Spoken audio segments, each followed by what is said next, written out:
Kami ingin menegakkan keadilan yang sudah dijamin negara ini. Namun, selama ini tidak dirasakan oleh kami, masyarakat Gojakan yang lahir dan hidup di dalam kawasan hutan itu sendiri.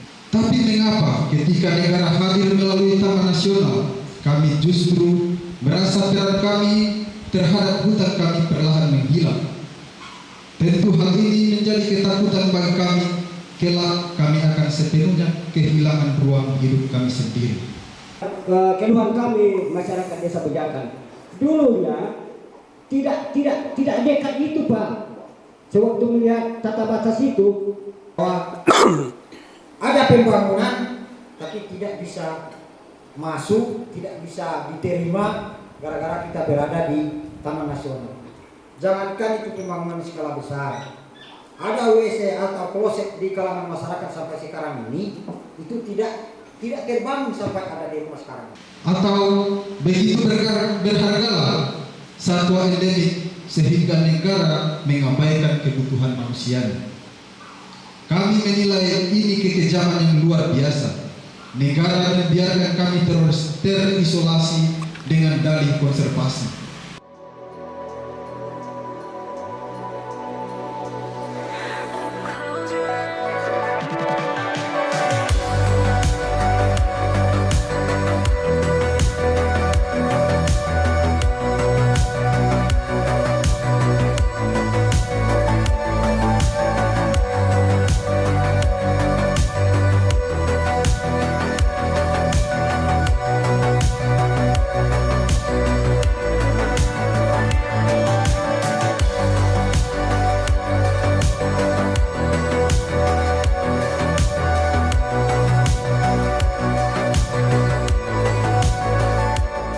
Bicara hutan, mungkin Bapak Ibu semua lebih paham daripada kami petugas ini. Nah, negara waktu itu menjadikannya kawasan Taman Nasional adalah dalam rangka melindungi kearifan lokal Bapak Ibu semua. Kalau seandainya ini masih HPH, maka kebutuhan obat, kebutuhan sandang, pangan Bapak dari hutan ini akan hilang. Selanjutnya yang putih itu adalah APL. Nah, yang putih yang APL itulah yang dapat Bapak perjualbelikan secara legal formalnya itu tuh di situ. Pada prinsipnya pembangunan itu bisa dilakukan di areal yang putih. Cuman secara dari seluruh luas daratan kepulauan Kabupaten Kepulauan Mentawai, yang areal APL-nya ini itu cuma 20%, Pak. Cuman Bapak. Ini kawasan Taman Nasional, Bapak. Ini batas Taman Nasional. Berarti Desa Bojakan itu di luar kawasan Taman Nasional. Nah, keberadaannya ada di hutan produksi, Bapak Ibu semua. Nah, saya tidak ada kewenangan untuk menjawab yang ada di hutan produksi. Cuman secara umum saya sampaikan tadi bahwa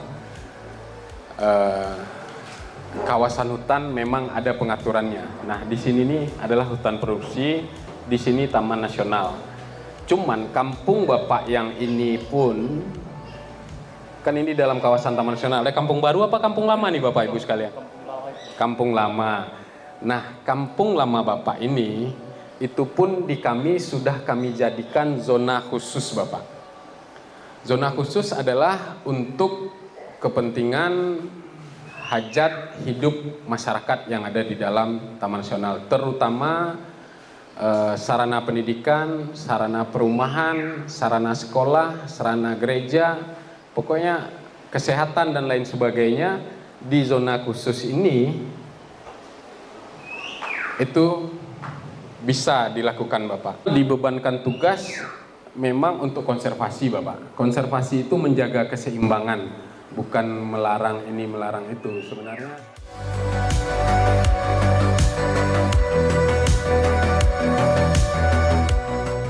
Yang dilarang itu adalah berburu secara masif tanpa tujuan tertentu, bahkan menjadi tujuan komersil. Nah, mungkin itu yang akan menjadi penekanan kami dengan instansi lainnya. Cuman sejauh itu adalah untuk adat dan budaya, saya rasa adat dan budaya nggak tiap hari, nggak tiap bulan, cuman pada waktu-waktu tertentu. Nah, terkait pemberian akses pembangunan jalan dan lain sebagainya, mungkin Bapak Ibu sekalian nanti dengan Bapak Bupatinya untuk meminta pembangunan akses dan lain sebagainya. Secara prinsip, saya sampaikan bahwa di Taman Nasional yang petanya tadi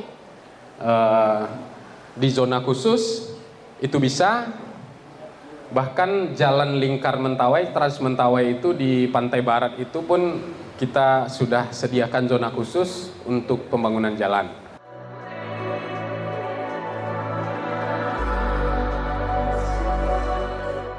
Jadi kadang-kadang kita itu dibentukkan suatu berita hoax, ya seperti itu tadi. Contohnya tidak boleh, masa mau apa membangun WC tidak boleh, itu salah menurut saya Pak. Karena apa? Karena tidak ada namanya kami, ya mulai dari aparatur sipil negara ini itu membunuh masyarakatnya sendiri Pak, itu tidak ada. Ya, mungkin kalau kita tidak ada Taman Nasional, mohon maaf, ini sudah habis ini Pak. Oh, udah masuk para pengusaha kaya itu Pak. Kalau namanya pengusaha sudah masuk, mohon maaf Pak, hepeng atau nengawan Pak, semuanya habis kita dibuat Pak. Ya, tapi syukur kita ada Taman Nasional yang bisa memberikan hak-hak Bapak. Terus terang, bukan tidak bisa perusahaan masuk ke sini Pak, tapi karena ada beliau penjaga. Kalau tidak Pak, habis Pak. Iya Pak ya. Salaki itu Pak 49.000 konsumsinya Pak. Batasnya ini Pak, Gojakan. Kalau Pak tahu ya kan? Mungkin sudah terdengar suara mesin Salaki di sini nih.